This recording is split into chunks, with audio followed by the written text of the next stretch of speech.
नमस्कार, आपका बात 25 में स्वागत है और हम कुछ दिनों बाद एक महत्वपूर्ण विषय की चर्चा कर लेते हैं जिसकी चर्चा विभिन्न क्षेत्रों में, विभिन्न आयामों में, विभिन्न रूपों, स्वरूपों और रंगों में काफ़ी दिनों तक होती रहेगी।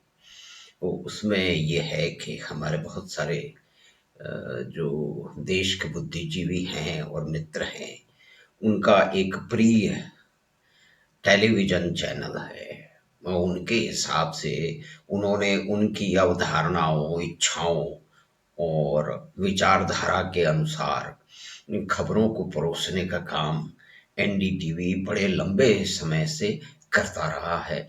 करीब-करीब 34 साल का इतिहास इस टेलीविज़न चैनल का हो गया है और उसी के साथ-साथ में एक दूसरा इतिहास भी है।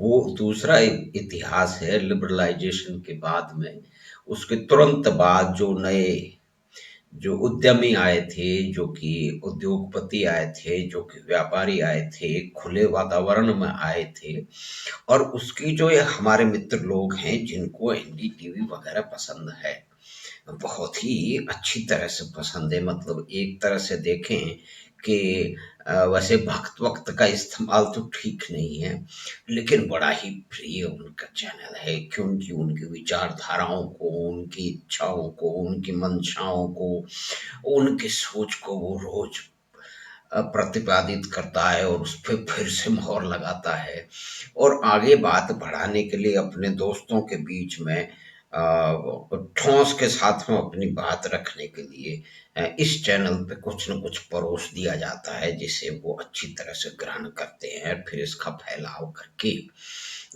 दुनिया में क्या हो रहा है या नहीं हो रहा है, वो उनके हिसाब से वो खुद तो तय करते ही हैं। लेकिन इसमें एनडीटीवी भी उनकी बड़ी भारी मदद करता है। और पिछले 7-8 साल से एनडीटीवी कह रहा है कि भई देश में अघोषित इमरजेंसी है, आपातकाल है वगैरह-वगैरह। तो ये सभी बुद्धिमान लोग, सभी विचारवान लोग, सभी कलाकार लोग इस बात को अच्छी तरह से मानते हैं।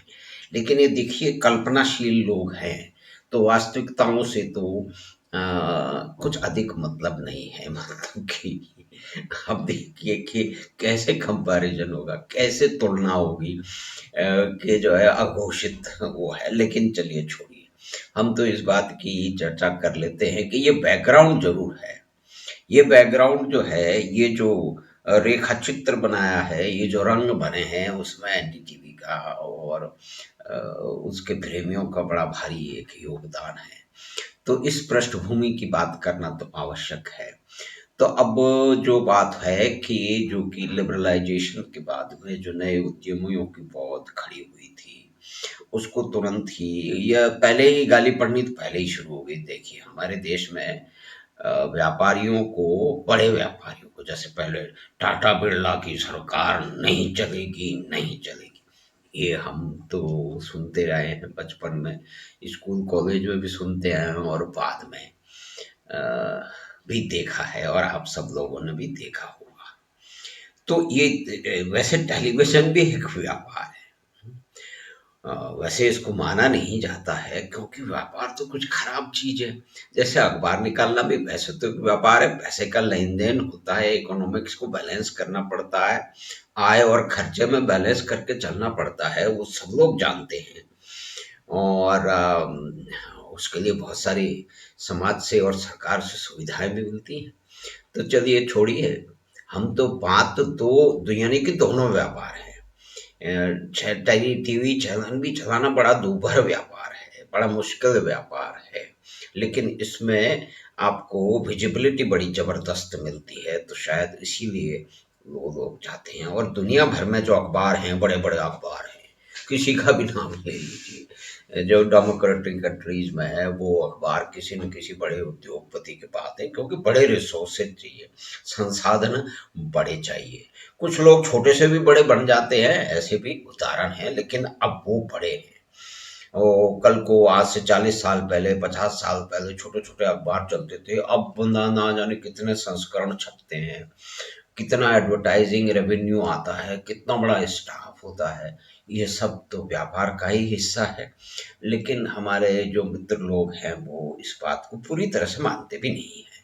और ये भी बात ठीक है कि अगर सही तरह से सोचा जाए तो ये, लेकिन ये कोई भी व्यापार है और कोई भी उसका नियम कायदे तो होंगे, तो इसमें भी तो नियम कायदे होने चाहिए। तो खैर, नियम कायदों की बात कभी बाद में करेंगे। अभी तो बात ये हो रही है कि अब आने वाले समय में जो हिंदुस्तान के मीडिया के बारे में जो कि हमें ज्ञान सुनने को मिलेगा, हमारे मित्र लोग हमें बताएंगे और हम लोग टकटकी लगा के सुनेंगे। उसमें ये होगा कि देखो, एनडीटीवी में अडानी के आने के बाद और पहले, यानी कि इस अब कालखंड को जो भारत का मीडिया तंत्र है, उस कालखंड को पहले तो उन्होंने 2014 से तो बदल ही दिया है। देखिए, अब एक भारी परिवर्तन इन दिनों हो रहा है या होता हुआ दिख रहा है। उसमें ये भी कहा जा रहा है कि ये हमें नहीं बताया गया, यानी एनडीटीवी के जो मालिकान हैं, श्रीमान प्रणय रॉय और राधिका रॉय, उनकी तरफ की कंपनी की तरफ से शायद ये कहा गया है कि भई ये हमसे इसमें पूछा नहीं गया। तो ये एक बड़ी ही विचित्र बात है, क्योंकि जो कागज़ या जो कि सूचनाएँ बाहर आ रही हैं उसके हिसाब से तो कोई लोन लेने के लिए कोई 404 या 5 करोड़ का कोई लोन चुकाने के लिए उन्होंने एक विश्वपुरम फाइनेंशियल करके कोई कंपनी है उससे लोन लिया था। और ये कंपनी भी कहीं न कहीं जाकर के अंबानी से जुड़ जाती है। अब ये जो टीवी चैनल है और दूसरे भी टीवी चैनल हैं, उसमें तो अधिकतर देखिए जो पत्रकार हैं वो किस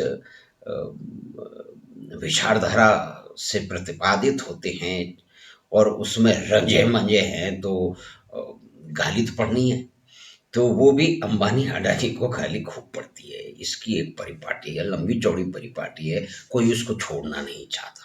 क्योंकि प्रगतिशील होने का एक सबसे बड़ा ये भी एक उदाहरण है कि आप गाहे-बगाए कहीं भी हो, आप खड़े हो जाएँ और अंबानी-अडानी यानी व्यापारियों को गाली दे दें। पहले टाटा बिरला की सरकार नहीं चलेगी, नहीं चलेगी।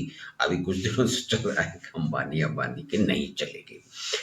अंबानी और अडानी के साथ में और भी कई समस्याएँ देखिए, एक तो इन दोनों का नाम ए से शुरू होता है, ये एक बड़ा झमेला है। दूसरी बात है, दोनों एक ही स्टेट गुजरात से आते हैं, जो कि जितने भी हमारे बुद्धिजीवी मित्र हैं, प्रगतिशील हैं, वामपंथी मित्र बड़े भारी संख्या में हैं। आप लोगों के भी होंगे, क्योंकि देखिए मीडिया में और ना जाने कहाँ-कहाँ वो पूरी तरह से छाए हुए हैं, यूनिवर्सिटियों में भी छाए हुए हैं, अपनी नई पौध तैयार कर रहे हैं। इसमें वो बहुत ही जुट के काम करते हैं, इस बात से कोई इनकार नहीं करता। तो इतनी बड़ी फौज के सामने एक नया संकट आ चुका है।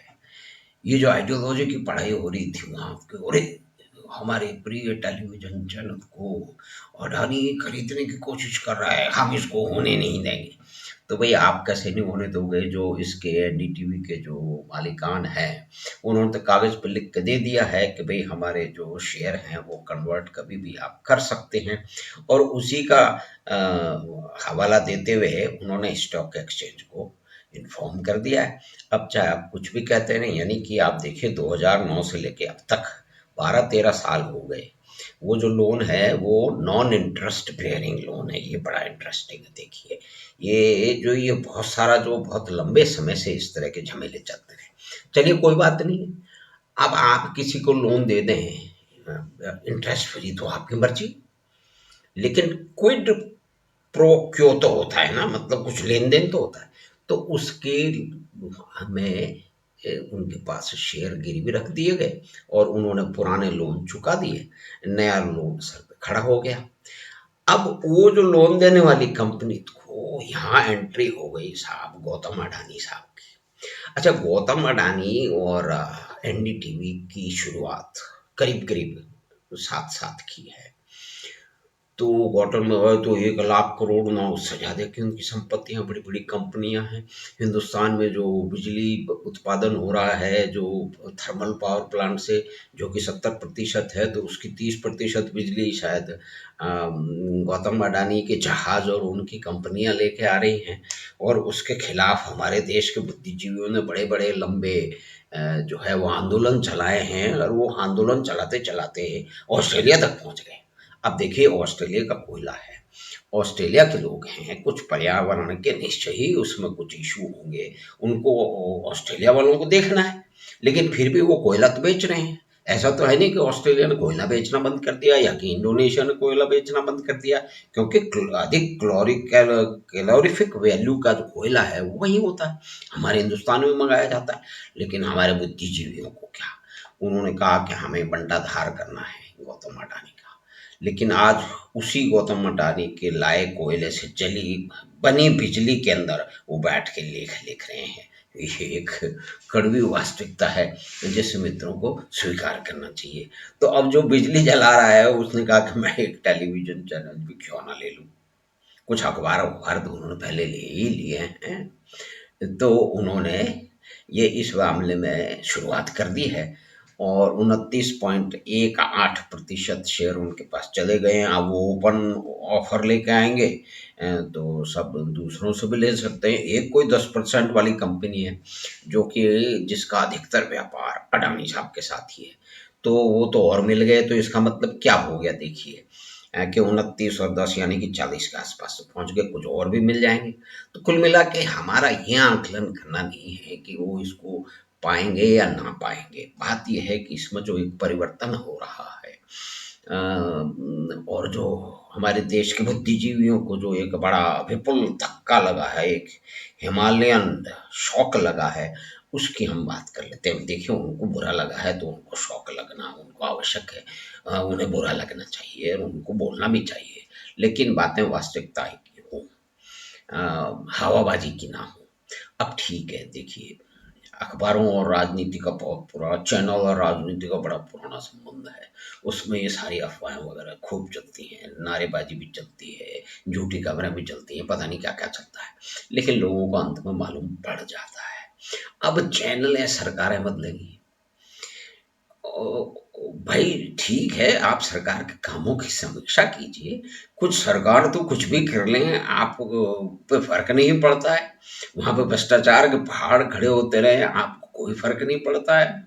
आपके बड़े बड़े एंकर जो हैं वो हाथ बांध करके कई राजनीतिज्ञों के मंच पे खड़े रहते हैं, जो कि घोर जातिवादी और क्षेत्रवादी नेता है, वहां तो खड़े रहते हैं। तो ये एक बहुत ही बड़ा गड़बड़ झाला है।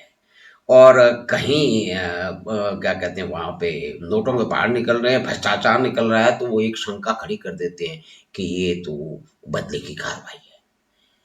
तो ठीक है भाई, बदले की कार्रवाई होगी, आप भी बदले की कार्रवाई कर लेना, पहले क्यों नहीं की, कर लेनी चाहिए।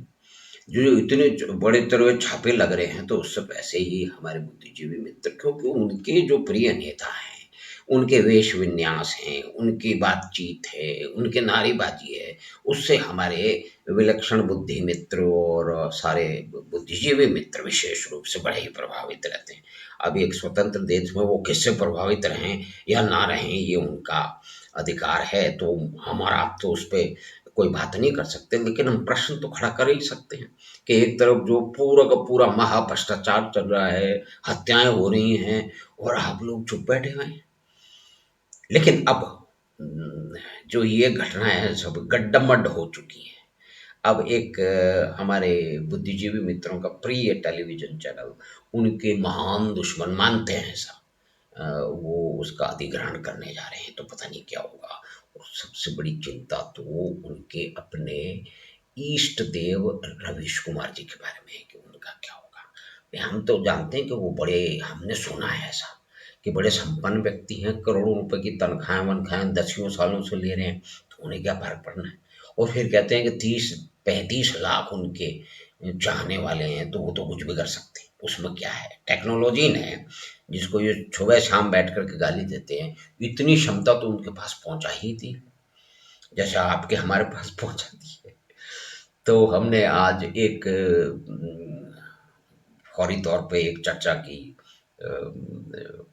एनडीटीवी के अधिग्रहण जो होने की संभावनाएं पूरी पूरी बन चुकी है अडानी द्वारा। ये भारत के मीडिया तंत्र में एक नई घटना है। वैसे बहुत सारे मीडिया तंत्र सारे बिजनेस हाउसेज ही चलाते रहे हैं।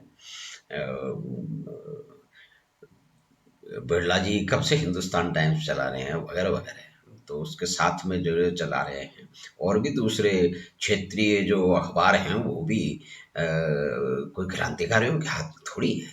तो ये तो बिजनेस मैनेजमेंट है। तो इसमें जो इस तरह में निपुण हैं वो ही इस तरह के संस्थान चला सकते हैं। और बहुत सारे व्यापारिक संस्थान हैं जिन्होंने अपने मीडिया चैनल कभी न कभी खोलते रहते हैं, तो इन्होंने इसमें एंट्री ले ली है।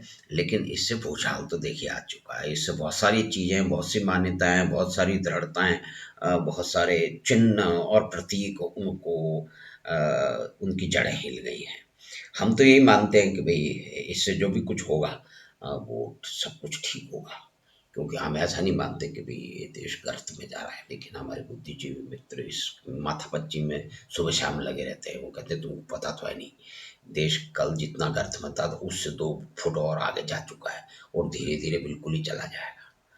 तो हम उनकी बात सुन लेते हैं। अब देखिए बुद्धिजीवी मित्रों की बात सुनने के अलावा आपके और मेरे पास चारा क्या है? हम सुन ही सकते हैं ना, क्योंकि उनकी बात का उत्तर तो दे ही नहीं सकते, नाराज़ हो जाते हैं।